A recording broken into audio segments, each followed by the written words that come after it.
Hi అండి, welcome to Manjula Rayachoti YouTube channel. ఈరోజు recipe Rayalaseema సంగటి, అలాగే రాయలసీమ అలసందల పులుసు. ఇవైతే మనకు రాయలసీమలో ఎక్కువగా పండుతుంటాయండి. దీంతో చేసే అలసందల పులుసు ఈ సంగటికి చాలా బాగుంటుంది. నాన్ వెజ్లో సంగటి చికెన్ ఎలాగో, వెజ్లో ఈ సంగటి అలసందల పులుసు అలాగ మంచి టేస్ట్ ఉంటుందండి. ఈ కర్రీ దోశ, చపాతీ, ఇడ్లీ ఇలా సంగటి రైస్లకి చాలా బాగుంటుందండి. తప్పకుండా ట్రై చేయండి. ఇప్పుడైతే ప్రాసెస్ ఎలా చేయాలో చూసి, కర్రీ కోసం పల్లీలు అయితే మనకు వేయించుకోవాలండి. ఇవి మనము పచ్చడికి ఎలా వేయించుకుంటామో ఆ విధంగా అయితే పల్లీలను వేయించుకొని పొట్టు తీసి పెట్టుకోవాలి. ఇప్పుడు ఒక మిక్సీ జార్లో కొద్దిగా కొబ్బరి, అలాగే చెక్క, లవంగం కూడా వేసుకోవాలి. ఇందులోనే కొద్దిగా మనం పొట్టు తీసుకున్న పల్లీలు కూడా వేసుకోవాలండి. ఇందులో కొద్దిగా పసుపు, ధనియాల పొడి కొద్దిగా, అలాగే మిరప్పొడి కొంచెం వేసుకొని ఇందులోనే అల్లం వెల్లుల్లి పేస్ట్ కూడా వేసుకోవాలండి. ఇవన్నీ కూడా మెత్తగా గ్రైండ్ చేసుకోవాలి. మీరు ఈ విధంగా మసాలా పట్టుకున్నప్పుడు మనకు సంగటిలోకి కానీ మనకు కర్రీ అనేది ఎక్కువ అవసరం పడుతుంది కాబట్టి ఈ విధంగా అయితే మసాలాని ప్రిపేర్ చేసుకోవాలి. ఇదంతా మెత్తగా గ్రైండ్ చేసుకున్నాక ఇదంతా ఒకసారి స్పూన్తో కలుపుకొనేసి ఇందులోనే కొద్దిగా చింతపండు యాడ్ చేసి కొద్దిగా వాటర్ యాడ్ చేసుకొని పేస్ట్ లాగా మెత్తగా గ్రైండ్ చేసుకోవాలి. ఇందులో మసాలా వేసేటప్పుడు చింతపండు కొద్దిగానే వేసుకోండి, లేదంటే మీకు పులుపు ఎక్కువ అవుతుంది, మళ్ళీ టేస్ట్ చేంజ్ అయిపోతుంది. ఈ విధంగా కొద్దిగా వాటర్ యాడ్ చేసుకుంటూ మెత్తగా పేస్ట్ లాగా గ్రైండ్ చేసుకొని పక్కన పెట్టేసుకుందామండి.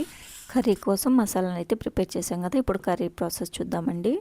ఇప్పుడు ఇవన్నీ ఒలిచి పెట్టుకున్న అలసందలను అయితే ఒకసారి శుభ్రంగా వాష్ చేసి పెట్టుకుందాము.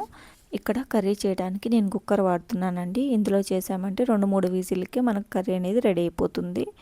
ఇప్పుడు నేను కుక్కర్లో అయితే కొద్దిగా పోపు కోసం ఆయిల్ వేసుకుంటున్నాను. ఇక్కడ మీకు చిన్న క్లిప్ అయితే మిస్ అయిందండి. ఇందులో నేను ఆవాలు, ఉల్లిపాయలు, కరివేపాకు వేసుకొని వేయించుకున్నాను. చూడండి, ఇందులో ఆవాలు, ఉల్లిపాయ, కరివేపాకు వేసుకొని వేయించుకుంటున్నానండి. ఈ పోపు కొద్దిగా వేగాక ఇందులో టమాటో ముక్కలు కట్ చేసి పెట్టుకున్న టమాటో ముక్కలు కూడా ఇందులో వేసుకోవాలి. అలాగే మనం ముందుగా ఒలిచి పెట్టుకున్న అలసందలు కూడా వాటిని శుభ్రంగా ఒకసారి కడిగి పెట్టుకొని ఇందులో వేసుకొని ఒకసారి వేయించుకుందాము. ఈ టమోటాలు లైట్గా మనకు మగ్గే వరకు ఇలా వేయించుకుందామండి. మనకేం ఎక్కువ టమోటా మగ్గన అవసరం లేదండి. ఇందులోనే మనము మసాలా పట్టుకున్నాం కదండి, ఈ మసాలాని అయితే ఇందులో వేసుకొని ఈ మసాలా కూడా కొద్దిగా వేయించుకుందాము. ఈ మసాలాని కూడా ఈ పోపులో కొద్దిగా వేయించామంటే కర్రీ అనేది చాలా బాగుంటుంది. చూడండి, ఒకసారి ఈ విధంగా మసాలాను కూడా వేయించాక ఇందులోనే కొద్దిగా ఉప్పు కూడా యాడ్ చేసుకుందాము. మసాలా మనం వేసుకునే దాన్ని బట్టి మనకు కర్రీ అనేది ఎక్కువ తక్కువ అనేది వస్తుందండి. మనము సంగటి అలాగే దోశ అలా అన్నప్పుడు మనకు కర్రీ ఎక్కువ అవసరం పడుతుంది కాబట్టి మసాలా కొద్దిగా ఎక్కువ వేసుకున్నామంటే మనకు క్వాంటిటీ అనేది కరెక్ట్గా సరిపోతుంది. ఇలా వేయించుకున్నాక ఇందులో కూడా వాటర్ వేసుకొని ఒకసారి కలుపుకుందాము. ఇందులో ఎక్కువ వాటర్ వేయాల్సిన పని లేదండి. ఈ అలసందలు తొందరగా ఉడికిపోతాయి కాబట్టి 2 విజిల్స్కి మనకు ఉడికిపోతాయి. చివరిగా కొద్దిగా కొత్తిమీర కూడా వేసుకొని కుక్కర్ మూత పెట్టేసి 2-3 విజిల్స్ వచ్చాయంటే మనకు కరెక్ట్గా కుక్ అయిపోతుందండి.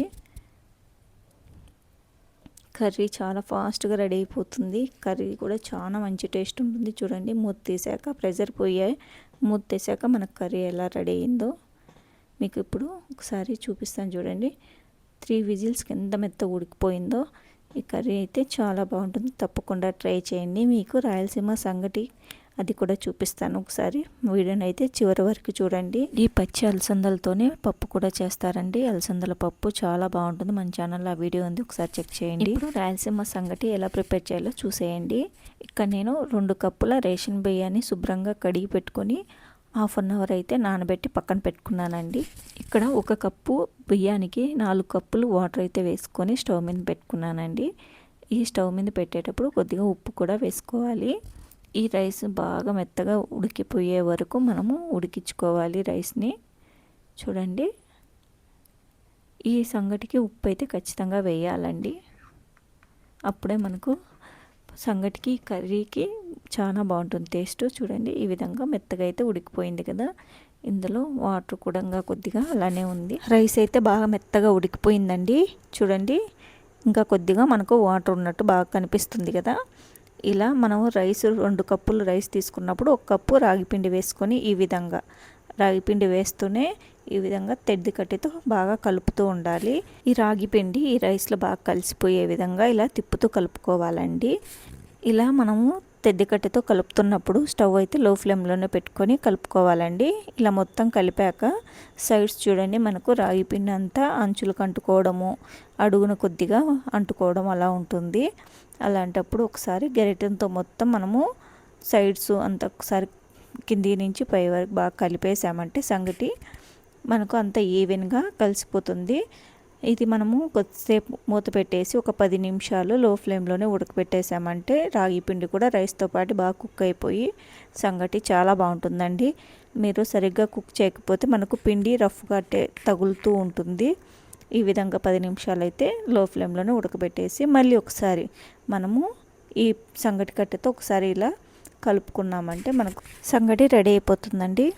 దీన్ని మనము ముద్దల్లాగా చేసుకొని హాట్ బాక్స్లో వేసుకున్నామంటే మనకు సాయంత్రం వరకైనా కూడా వేడిగా అలానే ఉంటుంది.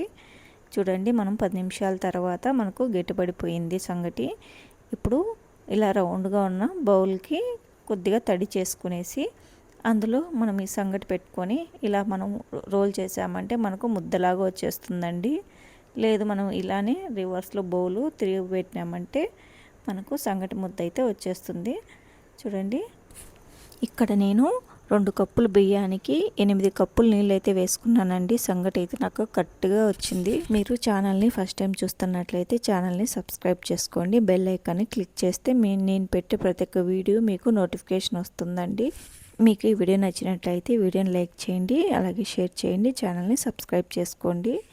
ఈ అలసందలతోనే మనము అలసందల పప్పు కూడా చేసుకుంటామండి. అది కూడా చాలా బాగుంటుంది. ఆ వీడియో మన ఛానల్లో ఉంది. లింక్ కింద డిస్క్రిప్షన్లో ఇస్తాను, ఒకసారి చెక్ చేయండి.